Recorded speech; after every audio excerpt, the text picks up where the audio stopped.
Hi guys, welcome to Revathi Sriram vlogs. இன்றைக்கி நம்ம என்ன வீடியோ பார்க்க போகிறோம் அப்படின்னா தாலி பிரித்து கோக்குற வீடியோ தாங்க பார்க்க போகிறோம்.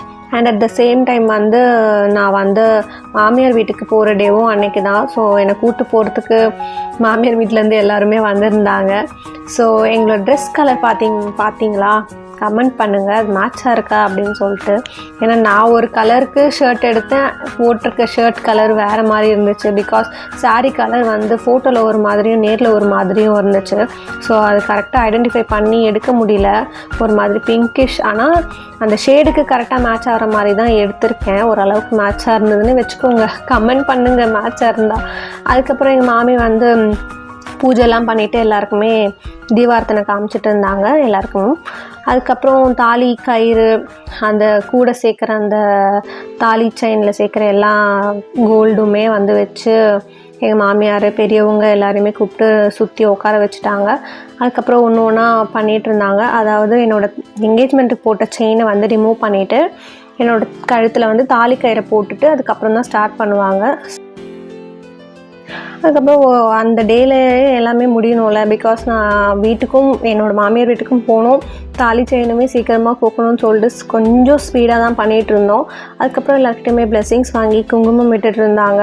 அதுக்கப்புறம் இந்த தாலி செயினில் கோக்குறதுக்கு எல்லாமே ரெடி பண்ணியிருந்தாங்க. அந்த கயிறு எப்போயுமே பெருசாக தாங்க இருக்கும், மெலிசாக இருக்காது. எல்லாம் தாலி செயினில் கோக்கும்போதும் கயிறு ரொம்ப பெருசாக இருக்கும். ஸோ அதுக்காண்டி என்ன பண்ணியிருந்தாங்கன்னா மெழுகு இருக்குது பார்த்தீங்களா, அது அந்த கார்னரில் தேய்ச்சி இது பண்ணோன்னா அந்த தாலியில் கோக்குற அந்த நாணக்குழாயாக இருக்கட்டும், அந்த மாங்காய், அந்த திங்ஸ் எல்லாமே ஈஸியாக போயிடும்னு சொல்லிட்டு அந்த மெழுகு வச்சு போட்டிருந்தாங்க. ஆனாலுமே அந்த மெழுகு தேய்ச்சி கயிறு தான் இதுவாச்சே தவிர அந்த கோல்டு எதுவுமே போகவே இல்லை. அது ஒரு காம்படிஷனாக அங்கே எல்லாருக்குமே நடந்துட்டு இருந்தது.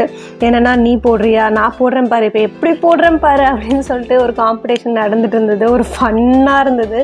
அதுக்கப்புறம் எங்கள் மாமி ஒன்று ஒன்றா எல்லோரும் ஒரு இதுவாக உருவாக எல்லாருமே போட்டிருந்தாங்க. அட் லாஸ்ட் முடிச்சாச்சு. ஸ்ரீராம் மறுபடியும் எனக்கு தாலி செயின் போட்டு விட்டாங்க. அவ்வளோதாங்க. இதுக்கப்புறம் எல்லாருமே எனக்கு சந்தனம் குங்குமம்லாம் இட்டு பிளெஸ்ஸிங்ஸ் பண்ணிகிட்ருப்பாங்க. எனக்கு என்னென்னா ஃபேஸில் அன்றைக்கி ரொம்ப ஒரு மாதிரி அலர்ஜி வந்த மாதிரி ஆகிடுச்சு. ஸோ நான் எல்லாருக்கிட்டையுமே ரெக்வஸ்ட் பண்ணி கேட்டிருந்தேன், சந்தனம் போடாதீங்க, குங்குமமோ அவ்வளோ வைக்காதீங்க அப்படின்னு சொல்லிட்டு. ஆனால் யாருமே கேட்கல.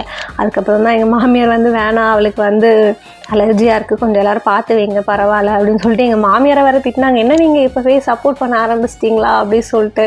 அவங்க ரொம்ப ஸ்வீட், ஆனால் எனக்கு ரொம்ப சப்போர்ட் பண்ணுவாங்க. அதுக்கப்புறம் ஒருத்தராக பிளெஸ்ஸிங்ஸ் பண்ணிட்டு இருந்தாங்க. ஆக்சுவலி தாலியில் வைக்கணுன்னே தாலியை காட்டணும் அப்படின்னு எனக்கு தெரியாது. அதனால் தாலிலையும் குங்குமம் வைக்கணும் அப்படின்னு சொல்லிட்டு அதுக்கப்புறமா தான் ஒருத்தராக வரும்போது நான் தாலி எடுத்து காமிச்சிட்டு இருந்தேன். அதுக்கப்புறம் என்னோடய சிஸ்டர்ஸ்லாம் வச்சுட்டு இருந்தாங்க. ஸ்ரீராம் வைக்கும்போதே சொன்னாங்க கொஞ்சமாக வை அப்படின்னு சொல்லிட்டு, தங்கச்சி பாருங்கள் நல்லா பெருசாக வச்சு விட்டுருவா வேணும்னே. அதுக்கப்புறம் என்னோடய கசின்ஸ் எல்லாருமே வச்சுட்டு இருந்தாங்க. அதுக்கப்புறம் ஸ்ரீராமுக்கு பிடிச்சவங்க ஒருத்தவங்க வருவாங்க பாருங்கள், அவங்க தான் அது ரொம்ப பிடிக்கும் ஸ்ரீராமுக்கு. அவங்க பேர் அழகின்னு அவர் வச்சுருக்காரு. நீங்கள் நோட் பண்ணிங்கன்னா தெரியும். இவங்க தான் அவங்க 2 பேரும் மேட்சிங்காக இருக்காங்க பார்த்தீங்களா, ஜோடி புறாக்கள் ஒன்றா தான் வருவாங்க அவங்க, அந்த மாதிரி இருக்கும். அடுத்தது டைம் ஆகிடுச்சுல. ஸோ எல்லாருமே டக்கு டக்குன்னு வைக்கணும்னு சொல்லிட்டு ரொம்ப எல்லாருமே ஸ்பீடாக பண்ணிகிட்டு இருந்தாங்க.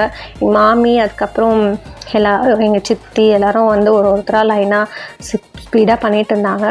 அடுத்து பாதி கும்பல் என்ன பண்ணிகிட்டு இருந்தாங்கன்னா ரூமில் உட்காந்து அழுதுட்டு இருந்தாங்க. அவங்கள வேற கூப்பிட்டு வைங்க வாங்க அப்படி சொல்லிட்டு ஒருத்தராக மறுபடியும் சந்தனம் விட்டுட்டு இருந்தாங்க.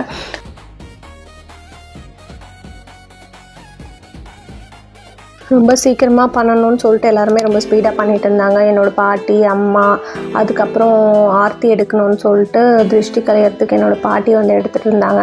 இதுக்கப்புறம் நான் ரூம்குள்ளே போனாதாங்க ஒரு கூத்தே. அழுவக்கூடாதுன்னு போனேன், எனக்கு ரொம்ப அழுக வந்துருச்சு. எல்லோரும் பார்த்த உடனே வீட்டுக்கு கிளம்புறோம் இல்லையா. ஸோ அதுதான் இந்த வீடியோ. அதுக்கப்புறம் பாருங்கள், இப்போ அழுவேன் நான்.